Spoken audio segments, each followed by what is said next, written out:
Good evening, good morning, or good afternoon to our PhD in Public Policy and Administration students and our Walden University guests, wherever you are in the world. As noted, my name is Dr. Gary Kelsey. I am Residency Coordinator for the School of Public Policy and Administration, and I want to welcome you to this really special school colloquia and presentation. This evening, you have the opportunity of taking part in a special premier online event, the first Walden University Agents of Change presentation. The topic of this presentation is one that's important to many PPA students, environmental justice. And the presentation is also important to all of us because one of the individuals featured is indeed a current public policy and administration student. Enjoy. Hello, and welcome to today's story of success and tomorrow's fight for environmental justice. My name is Molly Raymond, and I will be the moderator for our discussion. We will explore the topic of environmental injustice through the lens of three Walden community members, diving into the significance of the issue, learning through one story of triumph, and collectively reviewing what you need to know to affect policy change in this area or as it relates to your own cause. I am the Associate Director for Walden Center for Social Change. We are a connective hub that promotes, facilitates, and supports collaborative partnerships, events, projects, service, and action research that lead to purposeful action for sustainable, positive social change. And we have three commitments to our community: empowering change makers, building community, and elevating social change outcomes across the university. Now, before we get started, I'd like to take a moment for a few acknowledgments. First, here in Minneapolis, where I'm currently situated, as the homeland of the Dakota people, because we are brought here together digitally from all around the world, I'd like to read Adrienne Wong's Digital Space Acknowledgement. Since our activities are shared digitally to the internet, let's also take a moment to consider the legacy of colonization embedded within the technology, structures, and ways of thinking we use every day. We are using equipment and high-speed internet not available in many Indigenous communities. Even the technologies that are central to much of the art we make leave significant carbon footprints, contributing to changing climates that disproportionately affect Indigenous people worldwide. I invite you to join us in acknowledging all this, as well as our shared responsibility to make good on this time together, and for each of us to consider our roles in reconciliation, decolonization, and allyship. End quote. Environmental justice is just one manifestation of the systemic oppression and racism that permeates our society. Indigenous peoples and people of color are disproportionately affected by our global climate crisis. There is a growing abundance of evidence that in the U.S., people of color suffer disproportionately from the exposure to pollution than compared with white Americans. And my last acknowledgement is that the lens in which I personally experience and perceive this topic as a white American inevitably frames the conversation today. I'm committed to the work of personal interrogation and internal uprooting of the deeply embedded societal myths around race, and not sitting on the sidelines of the work of anti-racism. I am aware of my long, rich, healing, and reciprocal relationship with the environment, and that not everyone else is afforded the same comfort. This is one of the many reasons why I can't wait to continue my learning today on such a timely topic. I'm honored to welcome to the digital stage our panelists for today's conversation. First, Marsha Jackson, who is a current student in the Doctor of Public Administration program, whose story touched us all and inspired our conversation today.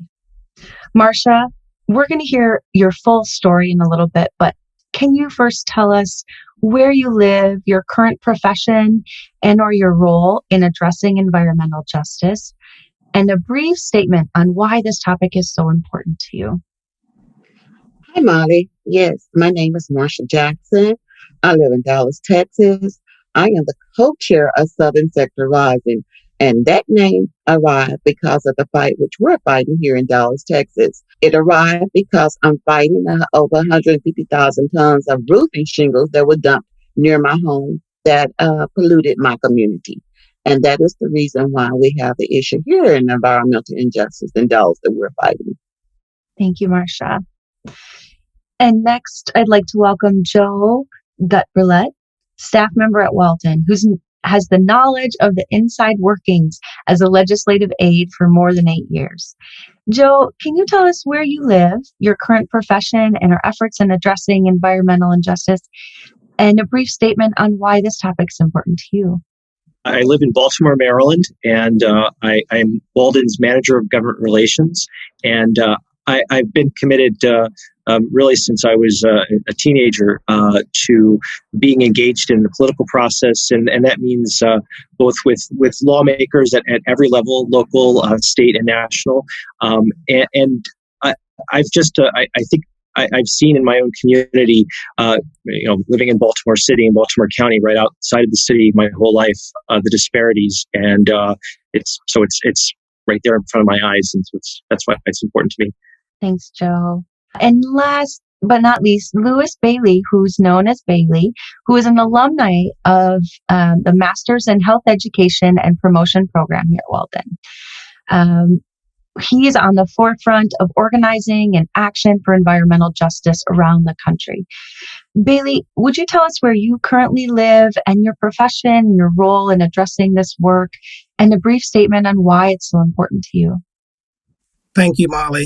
Good afternoon, everyone. My name is Louis Bailey, and I live currently in Virginia, in Fredericksburg. But my work takes me to New York City and Washington, D.C., where my organization, We Act for Environmental Justice, is located. This issue is important to me because communities around the country continue to suffer the impacts of environmental racism and racist policies and procedures. I grew up in an environmental justice community in New York City and Harlem, so I was right there in the thick of it back in the early 70s and late 80s. Of these practices and policies that hurt communities of color. Thank you, Bailey. Can you tell us a little bit more about the work that you guys do at We Act? It's so interesting. It sounds like you cover a breadth of issues, but also breadth in terms of geography. Can you tell us a little bit about that work? We Act for Environmental Justice was founded 33 years ago, and this was in direct response to the Northridge sewage treatment plant, which is located in Harlem, and it was a polluting facility, and it was emanating toxins into the community. And our co-founder and director, Peggy Shepard, shut down the highway to bring this to light. We Act works on 3 different fronts. In the New York City office, they work on city and state policy, and our DC office works on federal policy. We have a working group called the Environmental Justice Leadership Forum, which consists of 54 groups and 26 states, all who are working on environmental justice issues in their communities. So we bring that technical knowledge and that federal knowledge and helping them address and get legacy policies passed so they can address the issues in their communities. That's so great. Sounds like education is such an important part of the work that you do, and training and helping to bring awareness about the issue and really that community engagement. Can you tell us on that note of education, right? Can you help our audience members to understand a little bit more about the history of environmental justice? A lot of times I'm in, just conversations around the table and chatting with friends and family. And the topic is just starting to kind of become a little bit more popular in terms of our awareness and our understanding of the issue, but it has deep roots. Can you give us a little bit of an understanding so that we have that as a grounding moving forward? Environmental racism is not a new concept. Our history is filled with issues of environmental racism, where people were told they couldn't live in a certain neighborhood, which has been defined as redlining. Also, the dumping of raw sewage and other municipal waste in communities of color. And then we also have transportation. most major highways run through communities of color. And when they were developed, people were displaced. They weren't asked to leave, they were told to leave. And this created some of the policies that we still have today. And that's just a small snapshot. There's a much broader conversation we need to have regarding environmental racism, but those are just some of the examples. That's a great start. So how do you see the conversation and the work around policy shifted in the last 5 years or so? I believe the conversation has come to the forefront because communities are now even more educated than they were before. Communities are knowledgeable about what's going on in their communities. They don't have to be told what's going on. They know it, they feel it, they see it, and they experience it every day of their lives. However, now with education, the only way to rectify some of these policies and procedures is to get policy passed to make sure this legacy of trauma does not affect communities going forward. Can you tell us about one of the policies that your organization or that you're working around right now? We just recently passed a bill that will force New York City buildings, whether they're new or they have to be retrofitted, they will not have gas stoves in their buildings anymore. They will not be allowed it. Everything will have to be electric. And this is a key point for communities of color because the gas stove, when people cook, emanates into the air and people don't know it. You spend most of your time indoors than you do outside. So when we pass that bill, I believe for the next generation, people will be able to breathe cleaner air within their own home. Yeah, that's so interesting. When we think about the word environment, it goes beyond just thinking about, climate change, right? Or like what's happening in the outdoors, but it's what's happening on the inside and how there is a relationship between what's happening what's happening in the health of humans, which is a big part of the crux of Marsha's story.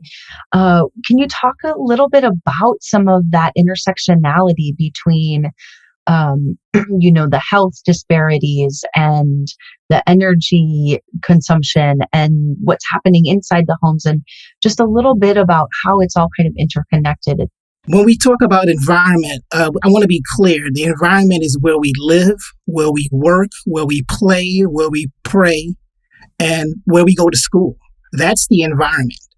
And some of these environments are what I call tainted with environmental justice issues. As it pertains to housing, a lot of housing has either mold or asbestos in it. And that is one of the reasons why some of the health disparities in terms of asthma rates and other respiratory issues are so high in communities of color.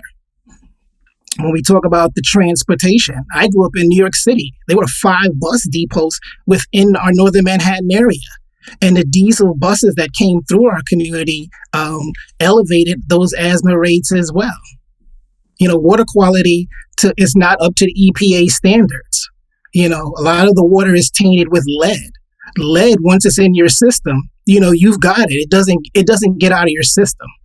Lead levels can lead to deficiencies and cognitive delays. And we saw that play out in Flint, Michigan, when they switched from Lake Huron to the Flint, Michigan River, poisoned thousands of community residents without them even knowing. That is a prime example of environmental racism.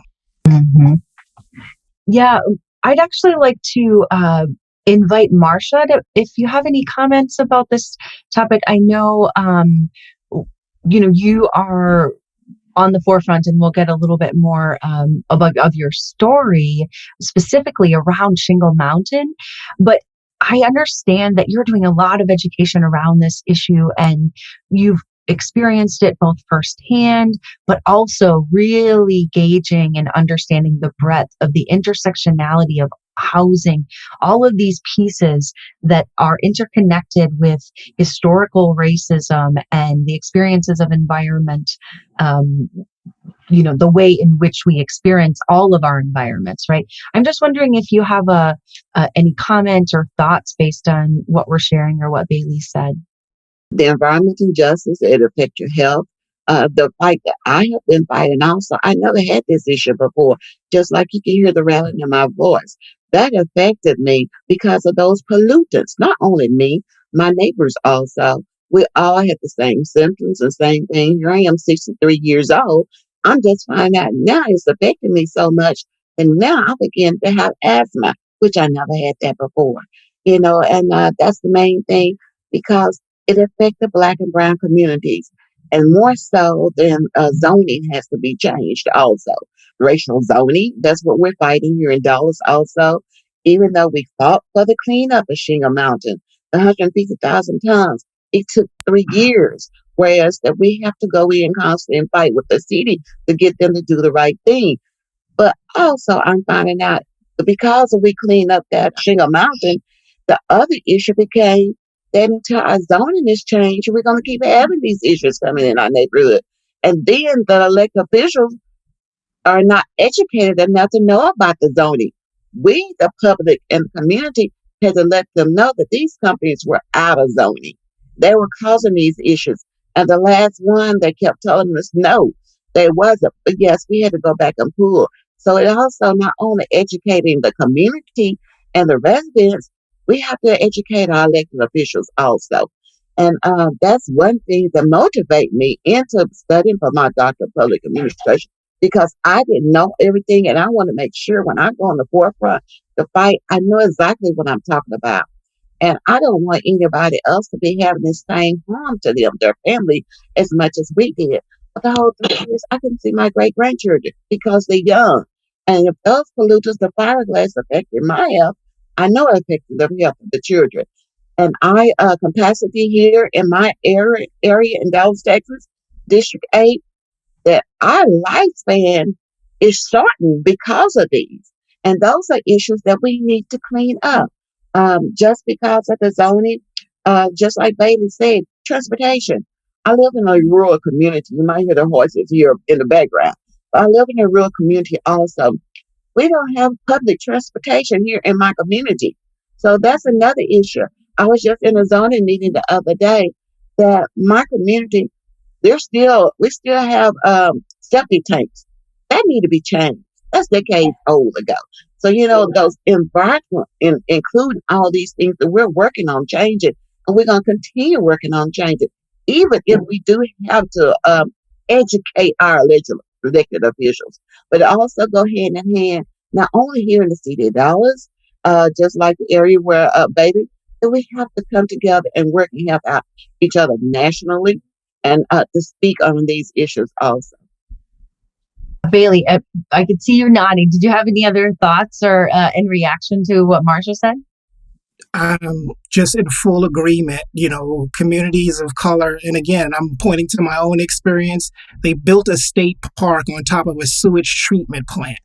And this sewage treatment plant is emanating toxins into the air that not only affect New York City, but it reached across the river into New Jersey. They smelled it and they were like, what is going on? So this continued education is what we need. But we have to take, as Marsha said, take our communities to these elected officials, not only educating them, letting them know, bringing them to the community to see, hey, this is what's going on in our community. Can you smell this? Can you feel this? Can you hear this? What's going on in our communities? We've always taken our community members, we've taken them to New York City Hall, we've taken them to our state capitol at Albany, and we've taken them to DC free of charge to put them in front of elected officials to say, hey, we will not stand for this type of behavior. We will not stand for you not addressing our needs. And if need be, we will vote you out. That the topic of educating your elected officials is, I think, so important because they're, and I'm sure Joe could speak to this, right? There's so many issues that they are responsible for, and they are not experts in all of them. So it is upon us and our community to bring what we feel is the most important to the elected officials and in a way that they can sort of digest, right? And that is a skill. That isn't something that just comes naturally, right? Joe, do you have recommendations for our audience around just that piece, right, of bringing the education of the topics that our communities are experiencing around environmental injustice or environmental racism to our elected officials? I sat in many meetings over the years in working in the state legislature where I can imagine and I was lucky to be the staffer rather than the lawmaker, and so my time was a little bit freer than lawmakers who were running around from room to room to vote or to go over to a committee hearing or just a meeting or something like that. But I'd be sitting there and watching the folks who had clearly prepared, they had handouts, which you could obviously now email, I'm sure, as well. And they had prepared a very, could have sort of an elevator spiel to try to, package everything they need to say in 5 minutes or less. And I can imagine how discouraging it gets when you sit down and you talk and you're looking at these people and you're just watching, they're distracted or they're running in and out of the room and it looks like they're just, everything you're saying is going over your head. But I have to tell you that oftentimes, the handouts and things like that, or whatever it is, you put in writing that you leave behind, or you email later as a follow-up to the staff, and get everybody's name, of course, and to the lawmakers or the regulators, whomever. That becomes invaluable later on, because even if it looks like people are too distracted when you're actually talking to them, when they come back to it, because it comes up again next week, and things always come up again and again. That's what you rely on. I mean, I can remember a number of times going, oh, yeah. And then there was a great statistic or something, or a great article that they shared. And I went back to that and I brought it to my boss when he was a little less distracted. So that's right. I mean, just like when you meet with these people or you're on the phone, it can often seem really discouraging. And you just have to, just keep hitting them over the head with it until they pay attention. And I will say, too, it's so important to get to know everybody, in those offices. You just never know. I mean, a number of the people that I used to work with as staffers are now, they got fed up and they ran for office themselves, or they got appointed to something later on the road. So get to know everybody and start building relationships. It sounds cheesy, but it's helpful. The theme of relationships and communication are such critical skills and something that you wouldn't necessarily think of. But, as change makers in our community of change makers, and we're helping to build such a variety of skills, sometimes it really boils down to some of those kind of social and, emotional and relational skills and components about building a coalition, building your team, and also having some humility about your own understanding of the topic and really just being committed to that education yourself, right? There's so much to learn. And we have such, excellent examples of lifelong learners on this call. And I'm just, I'd like to we're going to get into Marsha's story here in a minute. And I just am wondering before we pivot and go that direction, in understanding kind of shifts and making sure we always have a pulse on the issue and what's the most important thing right now, so that we can stay informed, as well as helping to inform our legislative folks, our city council members. There's so many levels of government, right? Let's focus a little bit on the pandemic. Bailey, do you have thoughts on some of the things that you've learned through the pandemic? How has that shaped this issue of environmental justice? I think the biggest issue that COVID-19 created was our inability to connect with people face to face. There's nothing like the face-to-face conversation. Walking through New York City, especially in Harlem, just walking around and talking to group members about what's going on, and they'll stop and they'll tell you. They're not shy about that. But I also think the biggest thing that has changed is there's no more working in isolation. housing groups, and I have to work with transportation groups who have to work with other groups, city agencies, and healthcare providers, all working with the same goal of trying to combat COVID-19, because we were working in isolation. I work on the environment, but I wasn't working particularly on healthcare. But I needed to work with healthcare to find out how our seniors were going to get to the doctor. How are they going to get their meals? How are they going to get their shots that they needed? So we had to work with each other. Our seniors are dependent upon Meals on Wheels. How does that work? So it was a lot of different things. So I think the biggest thing that it created was this center of unity around the issues, that we're not working in isolation anymore, that I have to work with Marsha, that I have to work with Joe and bring this all together, because we're working with the same population. We're all people. We're just in different segments of the population. So I think that's one of the things COVID-19 has created, this allyship, as I would like to call it. That's a beautiful way that you framed that, Bailey. Thank you. This is this idea of unity, and there are all of these interconnectedness, right, that we talked about, and the relationships not only between humans but between the topics and the issues, and how you can't really have an impact on one without having an impact on the other.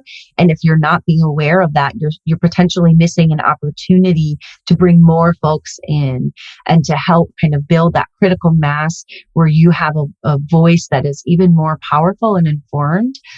And Marsha has done such a remarkable job of this in her work to get rid of Shingle Mountain. And Marsha, I know it was not an effort done in isolation, right? I know you had a team of folks, but I also know that you were the spokesperson, and you had exemplified such courage, right? In being that person and telling your story, because you were forced into this situation. So can you tell us a little bit about how Shingle Mountain came to be and how you found yourself situated to be, an activist in environmental justice? Sure, Molly. I tell people all the time that I didn't find environmental issues. They came to me. So they had to educate me also in that area. When we first started discussing it, just within a week or two, that it started right next door to me in January 2018, and it multiplied within a week, right next door, less than 500 feet from my bedroom, really say less than 50 feet from my bedroom. This happened right next to me. My neighbors were affected also. I complained and did like I was supposed to do. I called 311, the city of Dallas, complained. I called my city council, blamed. No one never called it, kept following up on it. So then I met allies. And allies take issues that, whereas we can reach out to them, and a news reporter first started the first dialogue, the first writing in December 2018 that got them to close it. They didn't listen to me. I'm just an individual, didn't know anybody, nobody. They wasn't listening to me. They wasn't listening to my neighbors.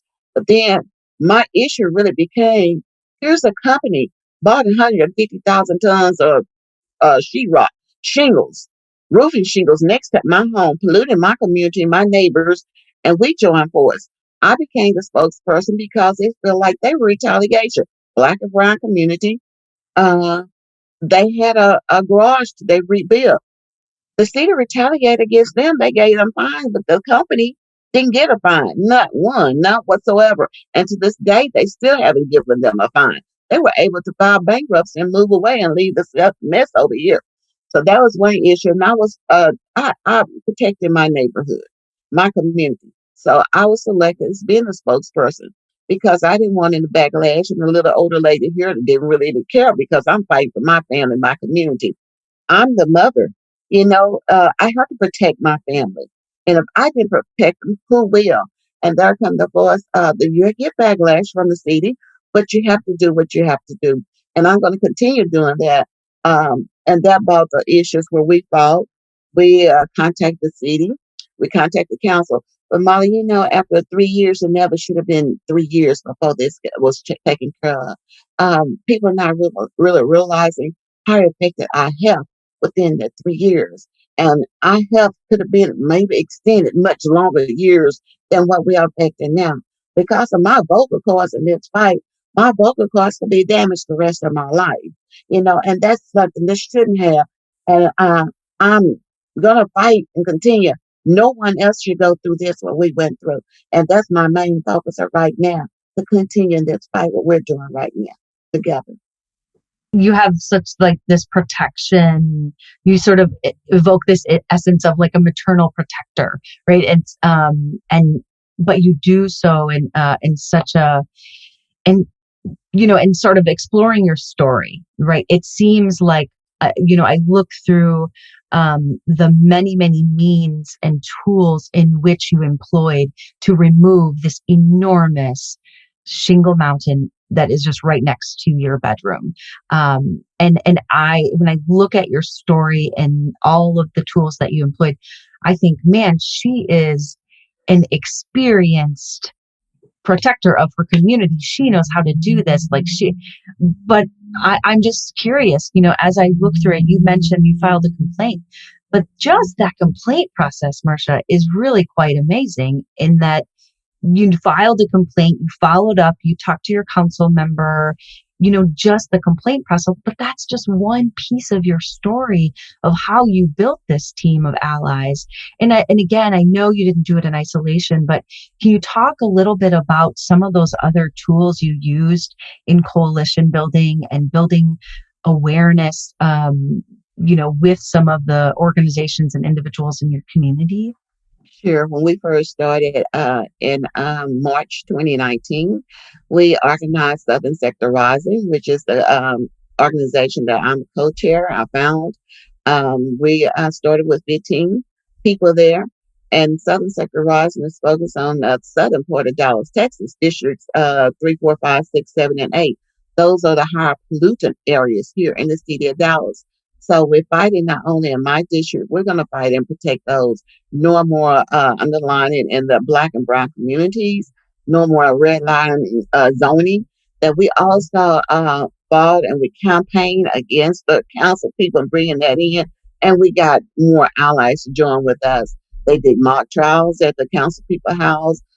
We did a live Facebook video for more attention. So that attention also that we were reached out and we were found out nationally.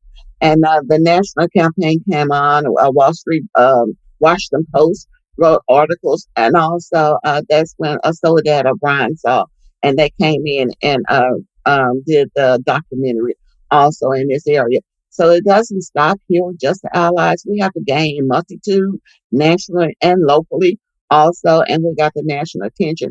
Not until I think the national attention was when the city decided to continue enforcing.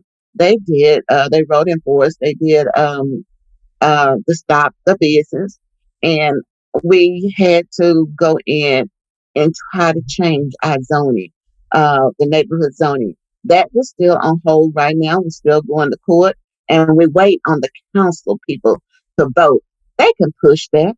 Much as our neighborhood have been through, that we keep pushing on that also. But they can push that to get that rezoning, because all the fight that we've been doing, that zoning is still here. And that's when those other companies are still coming in, just like the one that we just had last month, to try to come in and move there. And we fought to get that pushed back. And that now they have to move right now, but then still we fought another one right before that. And so until then, we're going to continue fighting this until our zoning is changed. That has to be changed. And with all that going on and working hard, we have a few city council people on our side, but they want to stay in the background and don't want to be noticed. But, it's time that you're elected in these positions. It's time for you to come forward and speak up, and let them know for outside our community and build up other district neighbors also. Yeah, I'd like to break down a little bit of some of the things that you're talking about. So we've mentioned several times zoning. I'm wondering if Marsha, you or even Bailey, if you have comments on it, can we just take a moment to kind of break down what we mean by zoning for folks that maybe not know what that means? My property is zoned as agricultural. That I can have the horses, chickens, and everything, here. When I bought this house, I bought this property because my kids rodeo, and I can have my animals here. The property right next to me is zoned RR, industrial, and IM, industrial manufacturing. Those are high. Even though they are high zoning areas, they still have to have a CO, certificate of occupancy, and the SUP, special use permit, to have trucking company pollute right next to the residents. And those areas where we're getting in, they're not doing that. And even people that's listening to us, pay attention, and you can go in and you can pull up any kind of zoning, because that's where a lot of issues the city or the companies getting in. They're coming in next to you, and they don't have certificate of occupancy, or they don't have SUP. And those zoning, until they're cleaned up, we're wanting our zoning to be reissued as agricultural. So we won't have these issues anymore. This company moved next to me. The big issue is people might say, okay, they have a business, it's a parking. They're parking trailers. Parking trailers has to have a CO. That's dust for pollutants. That's airborne. And people are not understanding. Those are the issues. When you sit there and you see the dust flying, they're taking in, that's causing asthma. That's causing the reason why I'm the way I'm talking now. This is not natural for me. That's because I'm like that, because that fiberglass has gotten in my throat and it damaged my vocal cord. So with that pollutant flying in, that can damage you. And they have to have a CO for that, for the zoning part of it. Marsha is like spot on. When we talk about zoning, whether it's manufacture, agricultural, in New York City, zoning or rezoning is a big issue, because they take communities that were formerly, let's say, manufacturing, and turn them into regular housing that regular folks can't afford. So by the time the community gets wind of this rezoning, a lot of times it's too late. These community meetings on the city council level are held at 6:30. Most people are getting home from work at that time, so they're not going to spend time to get 3 minutes, and that's all you get is 3 minutes to voice your opinion against something like rezoning. And when rezoning happens, the only people that benefit is usually the housing developers or other people like that. They're the ones that benefit from that. The community loses out because normal structures that were there are wiped off the map, and now we have luxury housing that no one can afford. That's true. Just like the companies that come in, and they know that these are zone R and RM, but they also want to take your property doing it. So when these companies come in, they're almost thinking they want to push us. People say, why don't they move? Why should I move? That company been there 1 year. I've been in my house 26 years. So why should I let a company come in and move me out? Same thing for my neighbors. That's happening right there also, because they're in that zoning. No one should let no one come in and push them out their community of their own home. And so Bailey is correct. The same thing that, because we're in these southern part of districts, we want the same thing that everything else. But we don't want gentrification coming in here taking our property either. And those are some issues also. And Molly, can I just add one other thing? In New York City, and you can look it up, his name was Robert Moses. He's dubbed the master planner. And he destroyed New York City. Every bridge and tunnel he built. And he basically knocked off about 500,000 homes in the Bronx to build what we call the Cross Bronx Expressway. And they didn't ask people to move. They just told them, you have 30 days. We're going to move you. And they just bulldoze it. And he did that throughout the city. Every bridge, the Triborough Bridge, all the bridges he built with him in mind, and not with communities of color. The last thing I just want to say about transportation, in Long Island, you needed a car to get to Long Island. And years ago, a lot of African-American low-income people didn't have cars. So we wanted the ability to take buses, but Robert Moses built the highways out there with limited height, so a bus couldn't go out there. Another example of environmental racism, because, communities of color wanted to go to the beach in Long Island. So Bailey, what you're talking about, and Marsha, what we're sharing is literally an example of structural racism, right? So these zoning laws and policies have historical roots in racism, and like you're describing, Bailey. And right now, you can literally see on a map, if you overlay some of these zoning maps, right, along with some like a Superfund sites, which show where they're allowed and where they're not allowed. And Superfund sites, actually, I'm going to pause there. Bailey, can you tell us a little bit about what a Superfund site is? Yes, I can, Molly. A Superfund site is where companies, whether past or present, were allowed to just dump their raw waste into riverways or in grounds around communities. And usually it's around communities of color. In Brooklyn, New York, there's a Superfund site called the Gowanus Canal. And for years, companies just dumped their stuff in the Gowanus Canal. But the reverse that's happening now with this Superfund site is they haven't cleaned it up. And now they're going to put affordable housing on top of that, which is more than egregious. It's a downright slap in the face to put people in harm's way, to put affordable, if you want to define that word, affordable housing on a Superfund site that has not been cleaned up. It's not just the canal, but it's the soil surrounding the canal that's polluted. And the federal government is the one that usually deems it a Superfund site, which basically states you're not supposed to be building on it until it's cleaned up. Mm-hmm. Yeah, and there are tools out there. You can actually go to the EPA website and you can search for your area and your community and your state and your city to find out where the Superfund sites are and what the process is of getting them cleaned. And that's being tracked by the EPA. I don't know how up to date it is, but I believe it's on a regular basis to some degree. So if you're curious about learning more, we can put that in the resources for this event. Marsha, did you have any follow-up on that?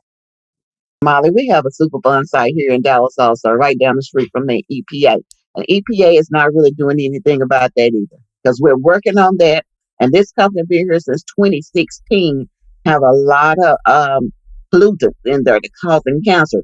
So again, it's in the Black community, Black and brown community. So why they're waiting to 2016 and you still have all these areas over here that homes right across the street, right next door, animals, and I'm an animal advocate. I have animals. The animals just like my family.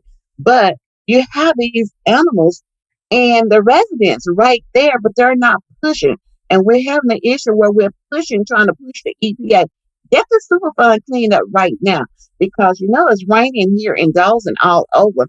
So once the creek is there, those Superfund cancer pollutants are flooding in those creeks. Those creeks run behind my house again. Those are areas because they affect the flood also. So we do understand what you're saying about the Superfund site. Some people might not understand. And the issue that I found out so much that we don't have a lot of people in our community that we're still trying to educate. They don't know anything about environmental. But once we start talking and educate, they're getting to be, like Baylor said, they're very interested because they're not understanding what did affect them. In Dallas and West Dallas area, that property here had nothing but lead for the company. And those families were affected with lead. Right down the street from me, and I'm sorry for talking so much, right down the street from me is another affected area, Deep Woods. Right around the corner from me 2 or 3 weeks ago, a company came in again with another trailer, trying to push the residents. And we're not going to do this anymore. We're not having it anymore. So that's the reason why this new allies that we have, we're going to continue fighting until they hear our voice. We also have another group that we're working with now also with the Bikers campaign. And we're also putting our issues out there we wanted this policy and this legislative cleaned up also. I'm actually a member of the Lane Plate and Superfund site that's funded by EPA. And we'll get together with the EPA and TCEQ, Texas Environmental Commission, and some more city and county elected officials. But we're getting together and they're to bring us these recordings and testing. And our committee go back and we question the EPA because they're not doing anything about it. And then we bring that information to the community. We want to make sure to let our community know what's going on in the community also, and how dangerous these chemicals are, pollutants are. Yeah, thanks for letting us know about that. And I think there are so many ways that we can get involved to advance environmental equity. Bailey, do you have any suggestions for our audience if they're interested in, making a difference in their community, if they're not already engaged, or maybe if they're a little bit engaged? Any advice you can give our listeners? The first advice I will give communities is find a community ally. Find a environmental justice organization or organization working on a particular issue. It could be housing. And usually they're part of a larger coalition. That's where I usually start. And then you building the community and getting them involved and educating them about a particular issue that they're concerned about, not what we're concerned about, what they're concerned about. Then my usually next step is to find someone in city council. All city council members are on some type of committee. Find someone on the environmental justice committee or a transportation committee. And you bring those allies together because we're all working again with the same set of population. And as you go forward, you're building and adding people to the mix.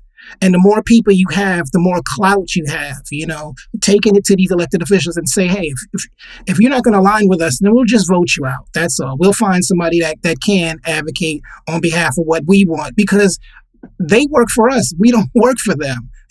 Our taxes pay their salaries. And I'm always adamant in letting them know that we can vote you out.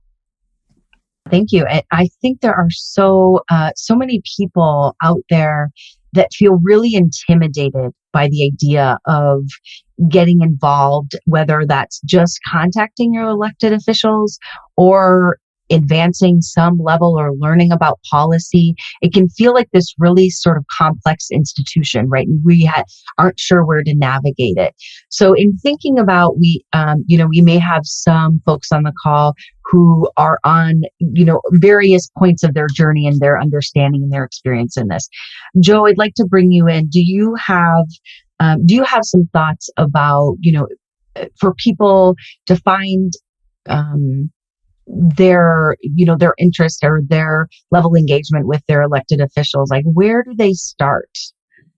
And how can we kind of break that down in a way that feels less intimidating? For starters, it's helpful to understand who does what. I live very close and speak often with my own state representative. And she was telling me recently people were calling her. And again, this is a state representative about Israel and some of those issues. And she's saying, I can't do anything about that immediately. There are some times where there's international and state stuff that go together. But really, understanding that zoning, for instance, is something that happens locally. There might be times the state has to get involved and pass some sort of enabling law. But, generally, it can be helpful just to educate yourself on who does what there. And, the thing is, I can recall from serving, working for lawmakers, I don't want to say they don't care if you don't live in their district, but it's really important to first figure out who represents you so that you're targeting them. That's not to say that you should never contact the other people, but, that they're not worried about you voting them out if you're not able to vote for them, and if you don't show up. Like, we had lists. Honestly, we knew who voted in previous primaries, because remember, primaries are more important than general. Most districts everywhere at every level are kind of lopsided one way or the other. So, you've got to show up for the primaries. And I could look at a list and see, Lewis Bailey, and, it matched up whatever address or phone number. So if you weren't on that list, I just sort of assumed, not that you didn't care, not that you didn't respond, but it sort of made it a hollow threat to say, oh, we're going to come after you. It's like, oh, sure, right. So, I mean, I hate to be so cynical about it, but I mean, you've got to show up and vote. You got to show up and vote in primary elections, not just the general election when everybody's all excited in November. And I think most importantly, even if you feel like you're not getting anywhere with your own member for whatever reason, your own elected official, you can build allies among other lawmakers or other council people. The key is to get involved, perhaps volunteering. I mean, even a few dollars, sometimes give a little money or something like that. You can. I mean, I have members of state legislatures and members of Congress that I really like, just personally, that live elsewhere. I mean, not I throw $10 or something like that, because and that doesn't mean necessarily they don't. That's not obviously going to push them over the top, but that's a way of showing your support, a way of being engaged and getting behind issues you care about. But it is very daunting, and I understand that. And I just think you start somewhere with something you're passionate about, and you just keep going at it, and it gets you get smarter and smarter as you get further along. At We Act for Environmental Justice, we bring city council members to our membership meetings. We have membership meetings on the second Saturday of every month. Of course, now we have to do it virtually, but we go to them and ask them, invite you, come speak to our constituents, come speak to them. Now, they may be not in our district, but they may be on a transportation committee. They may be on an environmental, they may be on the zoning. They may be on a seniors committee. And we bring them in to talk to our community residents. And so the people can get an idea of what, like Joe was saying, what they can and what they cannot do. But then now we've built an ally. And that's how you do it ones at a time. You want to find out who can make the decision that you want to be made to affect your community. And it may take time to get to that person. We do something like bird dogging. If we see an elected official, let's say at a city hall conference that has nothing to do with us, we will go there and get a soundbite. Hey, Councilman so-and-so, what about so-and-so? He has to answer, he doesn't respond, but that little snippet, that little bite is now on television. We have our We Act t-shirts on, and now we've created this buzz that he has to or she has to eventually address or answer that question.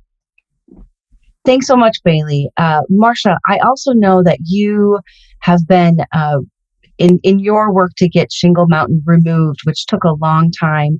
You partnered with and held accountable and reached out to many elected officials. Can you talk a little bit about your experience and some lessons that you learned? Yes, Molly. We canvass each one of our city council people. At first they'll tell you they'll support you, and then when they get back there, they change their mind and do something different. But even so, reached out to my state legislator. I was really upset though when I first started because I wasn't getting the support that I supposed to have because all my elected officials are Black. So they wasn't there. But I had to call them out a few times. Elected officials don't like you to call them out. They don't like to be publicized that much. But once you do, then they turn around and want to know what can they do or they'll start to because they just don't want the name in the public. Last month in April, even after all this happened, my state legislator sent me a letter, and I went down to Austin and testified her on behalf because she wrote, she's trying to write a policy that trying to change some of these business in HB 3477 that they're going to get their license if they have to cause these pollutants again. So I found out that once you do, it's hard, that once you call them out, they don't want to be called out, and you just have to kind of stay firm.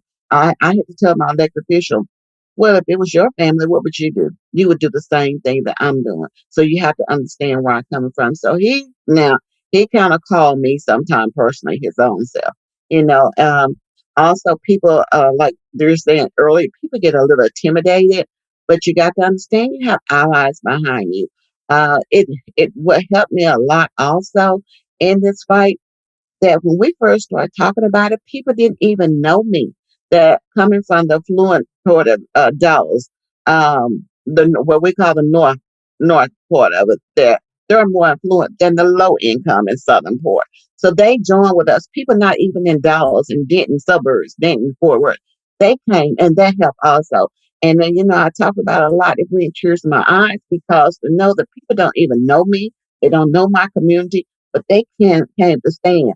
They were even thinking about having someone going to jail, stand in front of the gate, to bring attention to that. But once they were going to do that, they had planned to do that, that the city came and changed. So sometimes you have to do things that you might not want to do to get that attention, but it does really help also. Sounds like you had a community supporting you that was, even that goes beyond just your neighborhood of floral farms and the people that were directly experiencing the pollutants that Shingle Mountain contributed to your declining health.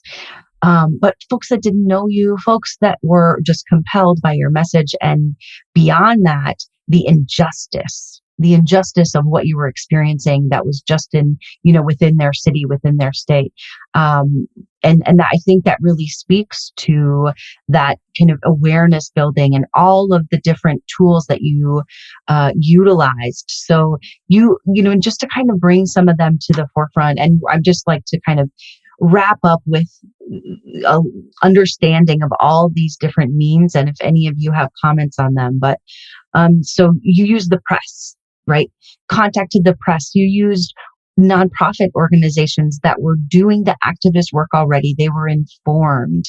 You were speaking at meetings, town halls, and you talked about it, elected officials, but that was just one piece of this puzzle, right? There was the formal complaint process and following up with it. And as I looked further into your story, there was petition and campaign and protests and flyers and all of these communication means. And it was, such a group effort in terms of different ways that people are hearing and experiencing your message. And then there's the legal action that you took. Anyway, I could go on, right? There's this element of civil disobedience and civic engagement, just showing up at City Hall. So, I just kind of bulleted the many, many things that go hand in hand and, complement the work of working with and alongside government. Because there's a lot of folks that have that mistrust of government. So, there may be other access points. Bailey, any thoughts about, where folks who may not be, environmental justice may not be their number one cause. They may be inspired by this conversation to bring some of these tools into their own work. Do you have thoughts about maybe which of these pieces are really critical to kind of dive into? Is it an all or nothing thing, or is there one that really stands out as an important piece of this puzzle, coalition building? Well, Molly, I think it's the combination of, but it's not a all or nothing. It's kind of a mixed bag. I mean, there's plenty of ways of what I call to make the soup. So whether you put the vegetables in first or you put the meat in first, it doesn't matter. It gets in there. So a lot of times, and we also have to include radio. We have a good contingent of people that still listen to radio. And what we did, because it's free, the city colleges in our area in northern Manhattan gave us space to talk about our issues on the radio. People are still listening to the radio, which is not a bad thing, but that's where you have to reach the people where they are. So if they're in the streets, you go to the streets. If they're in senior centers, community centers, you go there. But if they're listening to radio, fine. That's what we did with New York City College. We went to City College and say, hey, we want a spot on your radio show. Can we get it? We're a nonprofit. It's free. And to reach out to people. So the combination that you use, but you bring everything to the table. Nothing is off limits. And I'm sure, Marsha, you know this. Whether it's the press, whether it's, showing up at City Hall, community board meetings, tenant association meetings, wherever you need to be to get that message out, that's where you need to go. And the more people that hear that message will carry on, especially because this is what we call bad press. It will resonate much further than if you told everybody we're giving out $100 on the corner. So that's usually what happens. And those things are tried and true. You got to keep working, keep fighting, and get people on your side, because you're going to have your advocates. You're going to have your people that are going to be with you, and people are not going to be with you.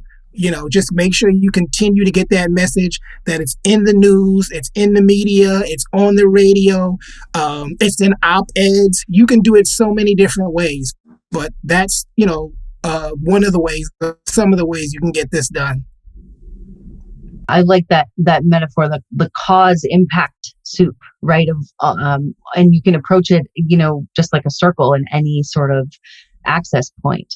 And we're all, what we're talking about, in the end is policy change, but it's that process. And Bailey, you and I have talked about that, the process and the relationship building and everything that, you may get the policy enacted, but what are the experiences leading up to that? And then after, let's say we get a policy enacted, is that it? What are the limitations of policy? And anybody can speak on that. I think the limitations, when a policy is enacted, yes, it's on the books. Company A is supposed to do this. But usually there's a time period from when the policy is enacted to when they have to exactly do the work.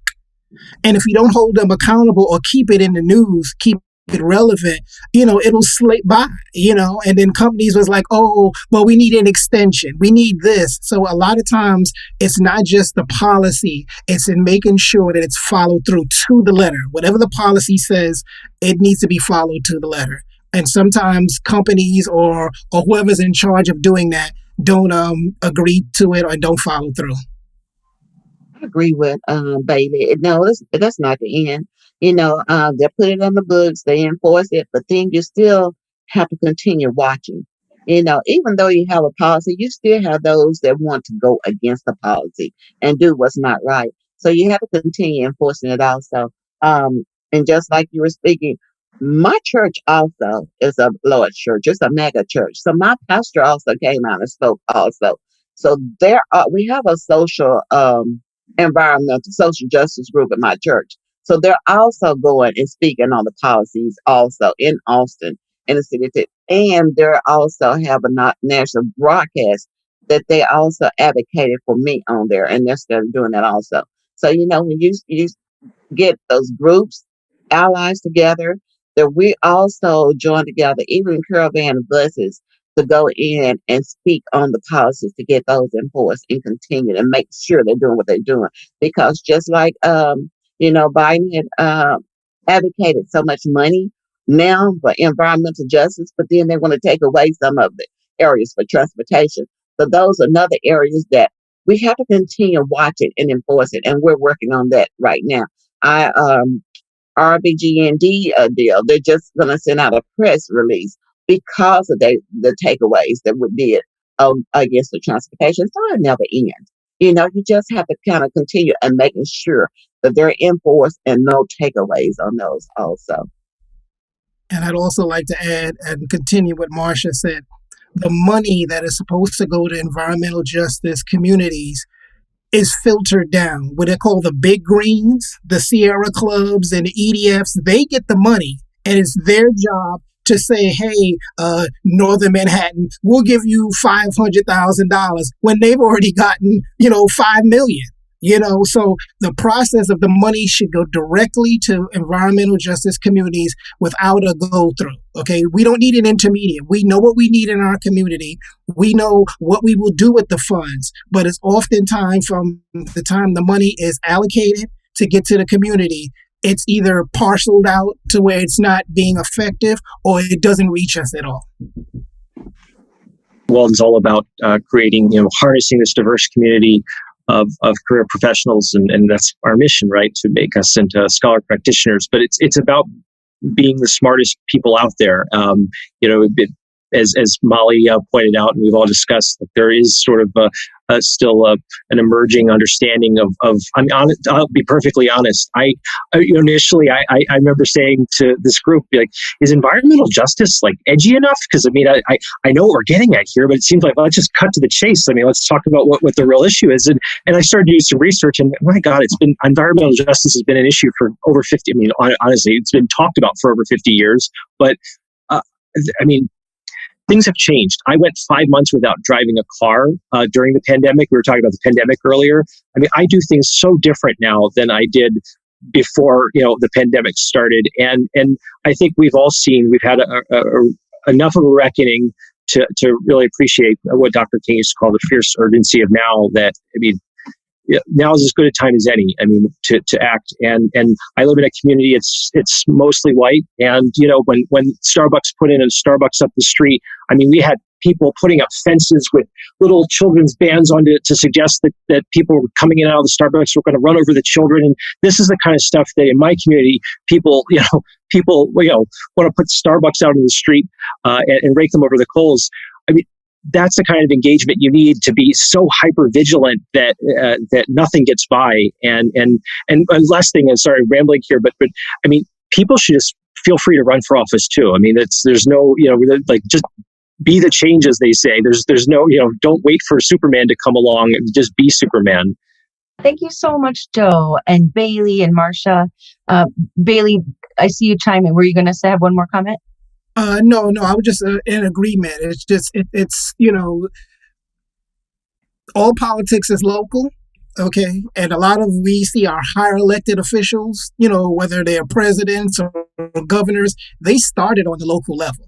Let's be clear about that. They started somewhere on the local level, running for a city council or an alderman or, another position in politics, and they elevated themselves. So what I try to do, back to the conversation about our community members, I always tell them, you are an expert. Tell your story, how it affects you, your kids, your husband, your employment. You tell that story, and those stories will always resonate. There's nothing like the personal story. I grew up in environmental justice, Jimmy, and nobody can tell me of the stuff that I saw and experienced as growing up as a child, with the bus depots and all the other things. So I always tell them, they said, well, I can't speak. I said, here's what I want you to do. I want you to tell this elected official about the life that you lead. Just tell them what it is. How you have to get up at 6 a.m. to drop that child off, which is like 2 buses or maybe 2 trains away, at the babysitter to get back on the train to go home or to go to work or anything that you need to have to take care of. Tell them about how you live, how that you have to go 30 blocks to get good, safe, clean food because there's none in your community. So I just tell them, tell them about your story. And that usually resonates. And when you get people talking about themselves, they're more comfortable. They're more comfortable when you talk about your experience, your life. It's easy for people to talk about themselves. Absolutely. Thank you so much, Bailey. That is so important in the way in which we honor the expertise of our community, but also in the power of stories. My colleague, the director of the center, Isaac Cujo, and I talk a lot about the power of stories and how they can help to elevate a cause, whether that be to an elected official or whether that be to your community at large, in helping to bring the issue that you're trying to raise awareness about. It's one thing to speak to a topic with statistics, etc., but nothing replaces the power of a story, the emotional connectedness of just one where you can kind of transpose yourself into that person's story and realize and sort of have that moment of empathy. And this goes for both the people that may not know where to start and you just want to get involved. And maybe it's just your story. Maybe you share your story with the folks who need it.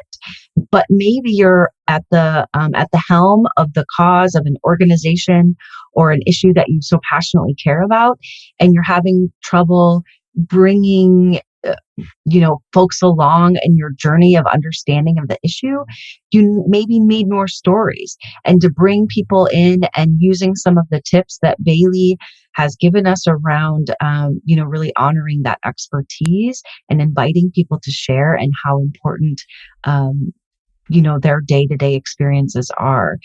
I think this is a good place to kind of wrap up, but I would love to thank you all. Marsha, your story is so inspirational. And Joe, your expertise is so valuable. Bailey, we really appreciate learning from the work that you're doing every day. And I just want to say thank you again and look forward to the next segment where we're going to be able to ask questions of each of you along with the audience. So we're going to continue this conversation. But for now, thank you so much. And I can't wait till we get to see you again. Thank you so much, Marsha, Bailey, and Joe. Your experience, your passion, your action are really a great example of how to live out something that we talk about often at Walden, and that is the concept of being a scholar practitioner. Thank you so much. I know we've got a lot of great questions, so at this time, I'd like to throw it back to Molly Raymond and the panelists for audience Q&A. Molly? Great. Thank you so much, Dr. Kelsey. It was so fun to relive that experience, the conversation that Marsha, Bailey, Joe, and I had. So I'd like to welcome them back to the digital stage. We've got some great questions that have come in so far. I'm going to direct this first question to Joe.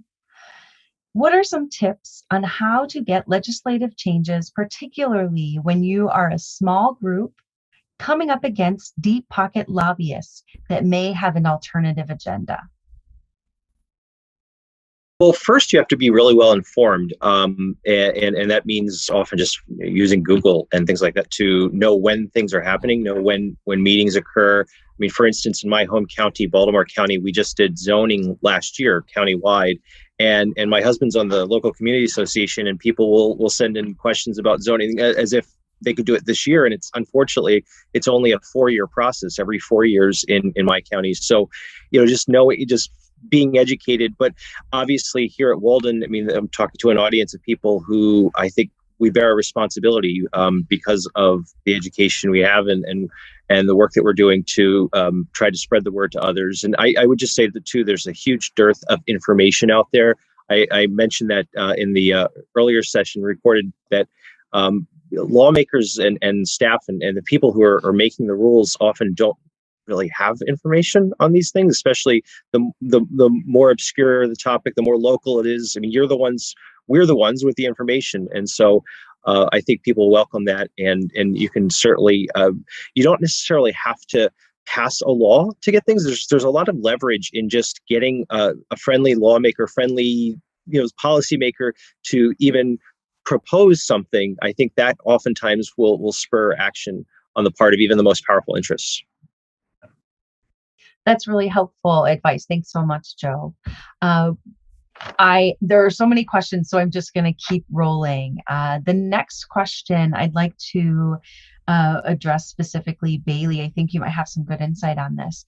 We've been talking about communities of color, specifically, indigenous populations continue to struggle to receive equal environmental protections before the law. So I'm so glad to see this question come in. Bailey, the question, and I'll put in quotes, as an Indigenous woman, I live on a reserve and personally at my house have been on a 15-year boil and filter water advisory. How could We Act help us?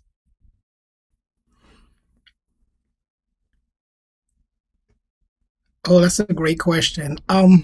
I think now I'd like to know where exactly, that would be more like pointed, because we do have 54 organizations in 24 states. That more will be a little closer to you, because we have a New York office working on city and state policy, and we have the federal office in DC.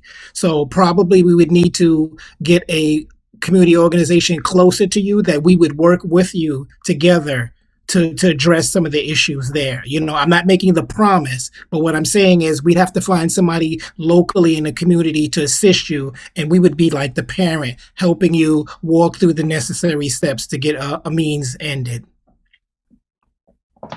Thank you. And I will just note here that our panelists have agreed to connect with anybody who'd like to reach out to them on LinkedIn.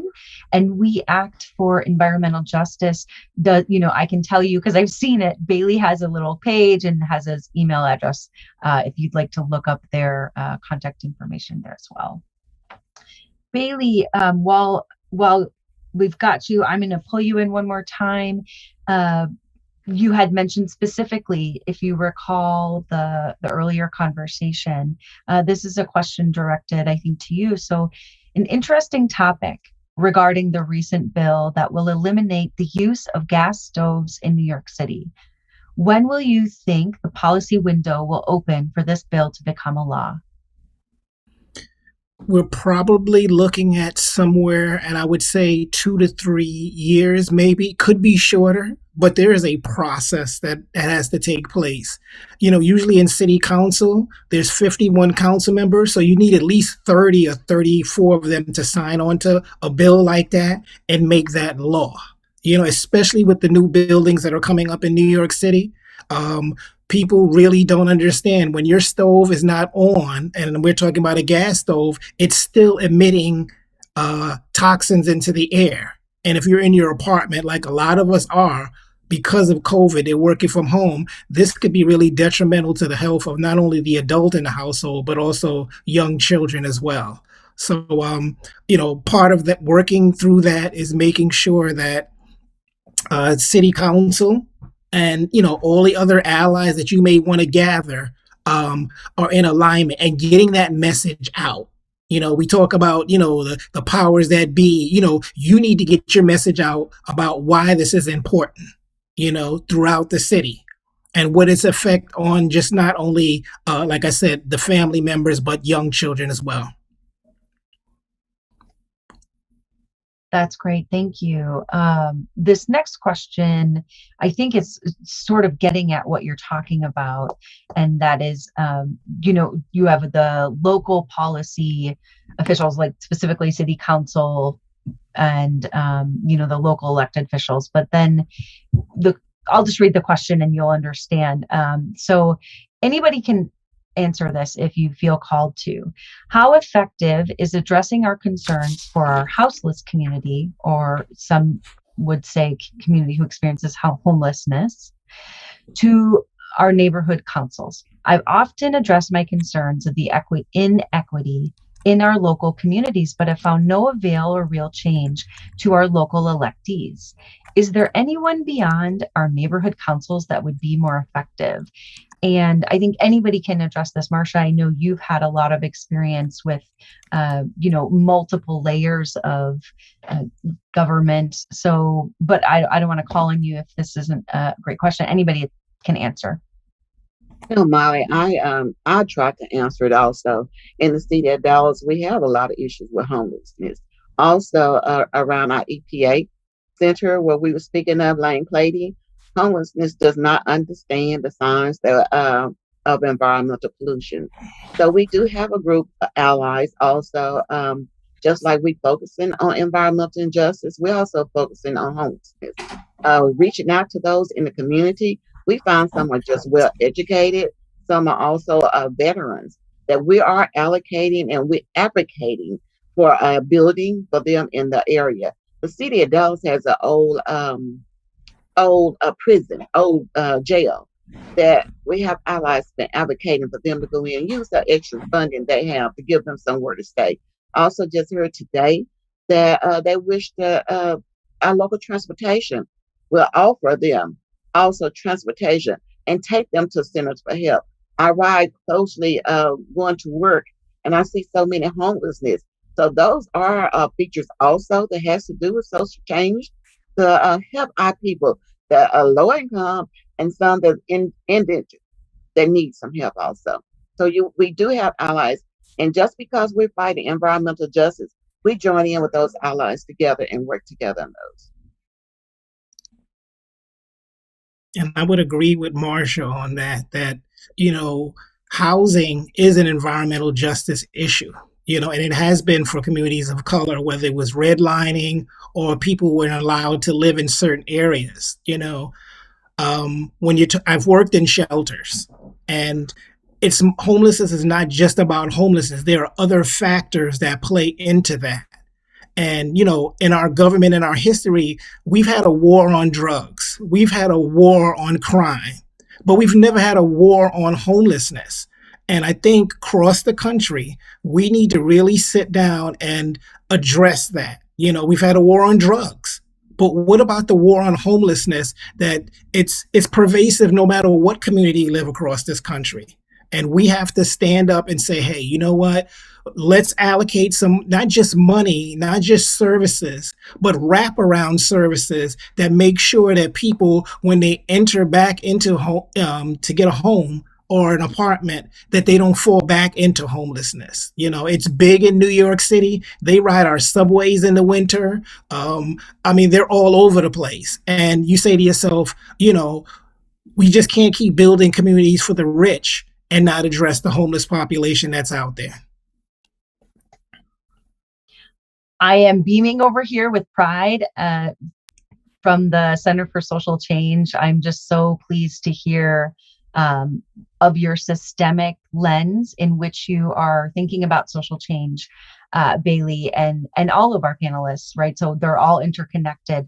And we are approaching the end, but I'm going to go through, see if we can squeeze in maybe one or two more questions. So this is an interesting question. What are the emerging issues or problems related to environmental justice and the digital environment? You know, again, thinking about the intersectionality of these issues, does anybody have any thoughts or comments about how those two relate? I think they're related. And I'll use example at WEACT. We have monthly membership meetings the second Saturday of every month, but now we have to go digital. But there's a digital divide. Not just people who don't have access to high-speed internet or internet at all. You have people that don't understand Zoom. So you have to go back to go forward.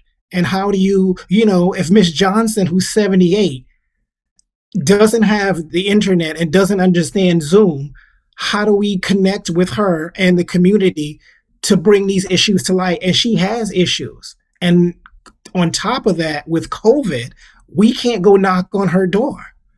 So you have to get creative on how to get messages. And we may have to go back to the old letter writing campaign and write people letters to communicate. You know, I'm always thinking about not saying what we can't do, but what can we do? You know, and that's part of being a social change agent, is to say, hey, I don't have this, but I have something else, and I want to get this done, and I'm going to get it done. I agree, Bailey. With Southern Sector Rising, which is my nonprofit, which we're fighting Shingle Mountain around my house, we could not stop because of COVID. So we continue being digital. We continue being on Zoom. But we also sent out letters. We did the old way. We did mail letters to get their attention. We also use text because, like you said, some people do not know how to use Zoom. Some people do not even know how to get on the computer to read their emails. So we did go to the texting also. We also did use some of the telephone, that we made phone calls. So, you know, it's no excuse. It's because of the COVID issue, you still find a way when you want to get those answers out there, or those portions, or if you have a fight, that you still find ways to get out there and reach the community. But we're going to make sure that we reach our community, our residents, to keep them involved on anything. Also the allies and the city council people, because we want them to let them know that these are the issues we're going to continue fighting, and you're going to continue hearing our voices for social change. Thank you so much, Bailey and Marsha. Those are excellent insights. And I am just going to wrap up with one question that I think is kind of fundamental. And it comes from someone who lives in Liberia, West Africa. and says, some of our beaches and coastal lines need serious cleaning. How do I get involved or organize as an agent of change to rally the community to clean, given your experiences? And I think, Marsha, you are an excellent person to start this question off because of all of the work that you've done to do organizing from folks that maybe don't normally see themselves as organizers. And I know the other panelists can speak on this too, but I'm going to invite Marsha. Where does somebody start if they're trying to get people involved in environmental justice in their community? Molly, we wrote op-eds to the newspapers. We also reached out and sent out a bulletin blast to let them know and we pointed out each issue that need to be discussed, each issue that the community is continue fighting. Not only that, we reached out to the different allies. We had community meetings, and before the COVID with the meetings, but after the meetings, we still did Zoom. We still sent emails. We sent it out to different allies within the city, also out of the city, out of state. Anybody has something to do with environmental. And the young lady, a young person spoke of in Africa. We have another young lady that she fought because of the pollutant, the plastic being polluted, and she won that big $1 million fight. So, all you have to do is just reach out, Google our names, Google Coast Law, a policy, Southern Sector Rising, and you have allies that are willing to help. When we started this, I had nobody, none whatsoever. So we started talking on it. We had a small group and we organized. So now we have over 35 allies that's also speaking with us, and some of full-time corporations that was working with us also. And I would also add that for the person, speaking from, Liberia, that it takes one. So if you took one friend to that beach and y'all started taking a couple of bags and cleaning up and just took a picture of it, tweet it out. This is what we're doing. It's the power of messaging. We are no longer in the state where television is shut off at 1 o'clock in the morning. We're a 24-hour society. So something that you do at 9:01, the world can know about it at 9:02. So I would urge you, start with one person. Take one person to that beach with you, 2 bags. Clean up whatever you can with that bag, take a picture of it, and ask people to join you. And then maybe the following week, you take a 3rd person with you. And now you have 3 people. Remember, it's a building process. Nobody came out of the womb walking. We had to crawl first. That's so great. And what an inspirational comments to wrap things up with. Thank you so much. I have a pile of questions here from our audience and so many things that I would personally like to continue to ask, but I'd like to honor the time that people have committed for this event. I will just make a couple comments in closing. And one is, I've noticed this overarching theme that has come up today and in our conversations, which is really, we need a broader scope of informed allies and activators that work not just, in their own sort of homes and spaces, but in unison and in unity with a systemic approach for change. And that, again, is not just anybody who finds themselves in an environmental justice role or committed to that cause, but people who are doing work in housing, transportation, economic justice, energy efficiency, working with people who are experiencing homelessness. The list goes on. And how might we be able to kind of reach across the cause line and see where we can connect and have a greater impact for our communities. I also heard a few things around the importance of voting and how it is actually tracked and knowing who represents you. So thank you so much to everybody that has participated in this call. Of course, to Bailey and Joe and Marsha. And I'd like to just do a quick call out to the people that we can't see on video right now. And that is also the people that support the people that are here, Bailey and Joe and Marsha, right? Their communities of supporters and organizers and their families, and also the people's behind the scenes, including my partner at the Center for Social Change, Isaac Cujo, who is a director, and our partners in, events and marketing and production. It takes a lot of people to put on an event like this, and I am so grateful to everyone coming together. Thank you to our audience and our residency participants. I look forward to our next event, hopefully coming this fall, and stay tuned. Thank you all for joining.